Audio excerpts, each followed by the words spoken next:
لان انا قعدت اقول ايه نوع الشغلانه اللي الراجل بيطلب من الموظفين ان هم يختاروا الكرسي بتاعهم.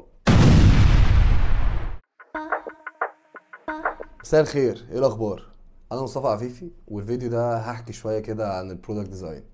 انا اول شغلانه اشتغلتها في حياتي لما نزلت مع خالي ورشه المنجد بتاعته. فاكر كويس قوي الورشه، وفاكر كانت شغلانه متعبه فشخ. وبعد كده كان كل اجازه بقى اجازه صيف كنت اغير الشغلانه. فنزلت في سوبر ماركت، ونزلت في مطعم.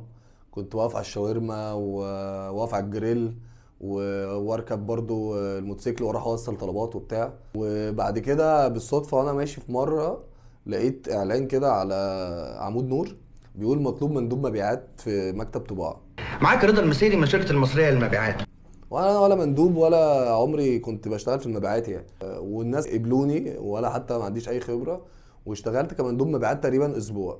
فكان عندهم اجهزه كمبيوتر، ودي كانت اول بقى تعاملي بقى مع اجهزه الكمبيوتر بشكل يعني قوي. وفاكر كويس قوي ان انا كنت منبهر قوي بالفوتوشوب وبالبرامج الكتير قوي. والحمد لله كنت يعني ايه سريع، يعني اتعلمت حاجات بسرعه فشخ. كان في واحد هناك شغال صنايعي فوتوشوب صايع، كان اسمه ابانوب. الواد ده كان حريف، يقعد بقى الشورت كاتس كده ويفتح الفوتوشوب في 3 ثواني يكون مخلص اللي هو بيعمله. على فكره انا فضلت بقى قلت لازم اتعلم من الواد ده. انا قعدت بتاع 4 سنين بتعلم بقى فيهم فوتوشوب واوتوكاد. واكتشفت بقى ان انا فعلا كنت بحب الرسم وانا صغير وبتاع، وموضوع الديزاين ده كان بيستهويني يعني. سألت ساعتها على الشغلانه دي اسمها ايه، فقالوا ده جرافيك ديزاينر. انا بصراحه كنت بطيخه في الحته دي، ما كنتش عارف اي شغلانه في اي حاجه. على فكره كويس قوي ان انا كنت ساعتها بدور على مستقبلي وبقول هعمل ايه وبتاع. وفاكر ان كان من الاختيارات اللي بفكر فيها ان انا ابقى سواق تاكسي تقريبا، يعني انا فاكر كويس قوي الحوار ده. فكنت بعيد كل البعد عن المجال يعني، وعرفت بقى ان في ناس تاخد كورسات عشان تتعلم اللي انا بتعلمه ده. فكنت مبسوط قوي ان انا اخيرا بقى عندي مهاره كده لايقه على الحاجات اللي انا بحبها. في وقت الثوره بقى اتعرفت على واحده ديزاينر كانت بتشتغل في الويب ديزاين. دي كانت اول مره في حياتي اسمع الموضوع دوت. لغايه بقى في يوم ما حصل بقى حاجه في رايي ان هي دي اللي غيرت مسار تاريخي وخلتني اشتغل الشغلانه دي. انا فاكر كويس قوي ان انا سمعت البنت دي وهي بتكلم حد، الشركه اللي هي رايحاها بيسالوها ايه نوع الكرسي اللي انت عايزه تقعدي عليه. انا فاكر كويس قوي ان انا الموضوع ده صدمني يعني فشخ. لان انا قعدت اقول ايه نوع الشغلانه اللي الراجل بيطلب من الموظفين ان هم يختاروا الكرسي بتاعهم.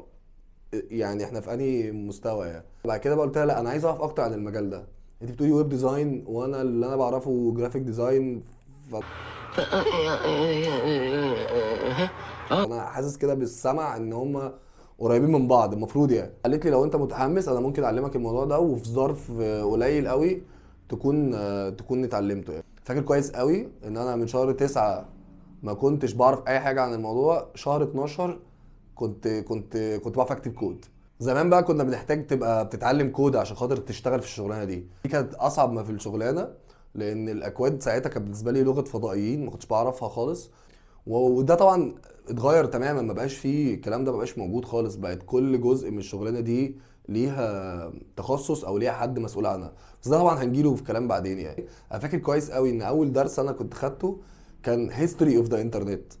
انا كنت بجد واحد كبير عندي حاجه 20 سنه، وكنت فاكر ان الانترنت ده حاجه زي البير كده، يعني مكان بيطلع منه الانترنت وبناخد منه. بص يا والدي، الكمبيوتر ده زي مصباح علاء الدين، تطلب تلاقي كل اللي انت عاوزه. انا عارف ان هي هتبقى حاجه تبدو متخلفه فشخ دلوقتي في الزمن الاي اي اللي احنا فيه، بس للدرجه دي انا كنت بعيد كل البعد عن المجال دوت. وبجد انا يعني بدين ليها بالفضل ان هي علمتني كل الحاجات دي. بعد كده بقى فقالت لي انت في حاجه ايفنت كده اسمه ستارت اب ويك اند.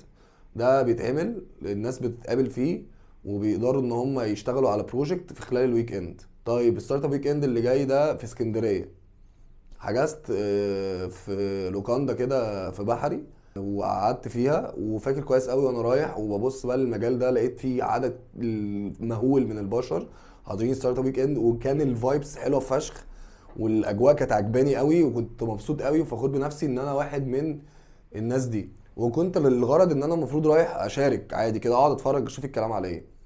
وبالصدفه الفشيخه في حد كان طالع بفكره ومعهوش ديزاينر. فقالت لي قدم انت ديزاينر. ما تخافش وما تهبش من حد وطلع الكلام قدام التخين، انت محامي. انا كنت مرعوب فقدمت، واكشلي عملت اول ديزاين في حياتي. كانت فكرته هو حاجه بتعمل ريفيوز تقريبا، يعني حد بيحط منتجات والمنتجات دي يخش يسرش عليها يشوف الريفيوز بتاعتها. انا مش فاكر بالظبط كانت ايه، بس انا فاكر ان هو كان اسمه ريفيو كلاود.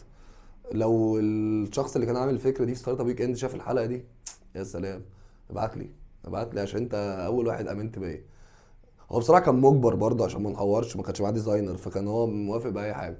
بس دي كانت فرصه عظيمه يعني. اشتغلنا بجد ويك اند بقى، اللي هو اول تاسك تطلب مني يعني، لحد بقى الصدفه جابتني وعرفتني على شباب كانوا حاضرين الايفنت ده، كانوا من شركه اسمها ذا بلانت. الناس دول انا عادي اتعرفت عليهم بشكل فريندلي جدا، وفي وسط الكلام كده بعد ما نخلص الايفنت رحنا قعدنا على قهوه اتكلم معاهم كده والكلام جاب بعضه، وعرفتهم ان انا من 3 شهور بالظبط انا ما كنتش بعرف اي حاجه عن الديزاين ولا كود ولا اي حاجه، ولسه متعلم كل الحاجات دي. ومن كتر حماسي بقى فتحت اللابتوب ووريت لهم، قلت لهم ده اول شغلي وده اول انتاجاتي وبصراحه الناس انبهرت، يعني الناس اتثبتت باللي انا ازاي يعني في 3 شهور عملت كل الحاجات دي. بارك له اخوك ابو جبل، باركوله. وبرده الحمد لله حظي كان حلو، وقالوا لي لا انت تجيلنا بقى المكتب بتاعنا في الدقي نتعرف على بعض اكتر وبتاع. وده بدايه شابتر مهم قوي في حياتي، هبقى ان شاء الله اتكلم عنه بالتفصيل بعد كده. طب انا بقى بحكي القصه دي كلها ليه اصلا؟ انا على مدار كل السنين اللي فاتت دي بقابل ناس كتير قوي في حياتي تقول لي احنا عايزين نبقى برودكت ديزاينرز، انا عايز ابقى يو اي ويو اكس ديزاينر، انا حاسس ان انا يجي مني. بس عندهم حته كده اللي هو ما خلاص بقى فات الاوان، او اصل انا درست حاجه تانية ودلوقتي شغال في حاجه تانية، فصعب بالنسبه لي اخش المجال دلوقتي. والصراحه هو ده بالظبط بسبب ان انا عملت الفيديو ده. انا مؤمن يعني ان لو ما كانش الحاجات دي تقدر الواحد يتعلمها، ما كانش زماني ابقى انا موجود دلوقتي في اللي انا بعمله او في الشغلانه دي. لان ببساطه بعد التجربه والخبره ان انت عشان تبقى ديزاينر انت محتاج تبقى عندك بروبلم سولفنج سكيلز او مهارات حل المشكلات، وتقدر تفكر بشكل في نقد للحاجات اللي قدامك، يعني تقدر تشوف الحاجه وتنقدها وتحللها. ودي مهارات في رايي انسانيه ممكن تكون عند ناس كتير قوي وموجوده في معظم الشغلانات. يفضل بقى الجزء التاني اللي يخص المبادئ بتاعه التصميم، الالوان، ايه اللون ايه يمشي مع اللون ايه، الاحجام، المسافات، الستايلز، كل ما يخص بالحته الفيجوال او الجزء البصري بتاع الموضوع.